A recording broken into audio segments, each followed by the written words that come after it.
Public art is important because it puts art in the public realm. The riverfish sculpture came about as a proposal that was put together for the Riverview apartment complex. The inspiration comes from the actual White River, the native species to the White River, or the native fish to the White River.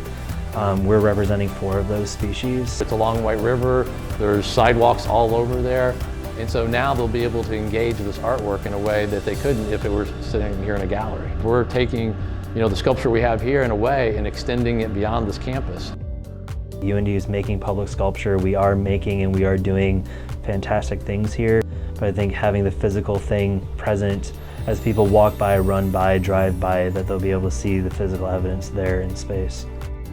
I designed the planes for the fish and the overall concept, and then Nathan, with his amazing talents, brought all that to life and created these really amazing forms and took a really raw idea and made it into something tangible. Being a part of this, I think, is a positive thing for my career and also UIndy, collaborating with the engineering department to be able to use their water jet cutter, also their welding equipment in that space to be able to get everything joined, and then also collaborating with them to be able to get the moving or kinetic elements. Having Maya Johnson on the project was extremely vital and I think important for her development as a young sculptor and young artist.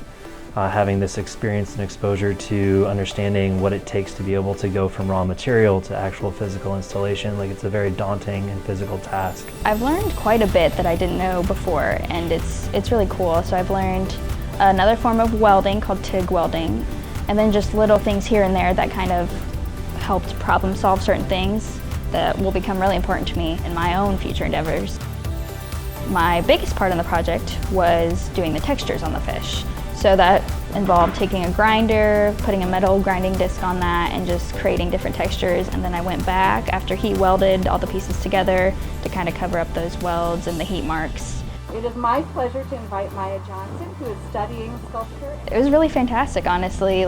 Being exposed to something like this, during college, isn't something I expected necessarily. To put on my resume, get out in the world, and really experiment with things. So it was pretty awesome to be a part of. This department is really growing, and this project is a really great opportunity to show who we are now.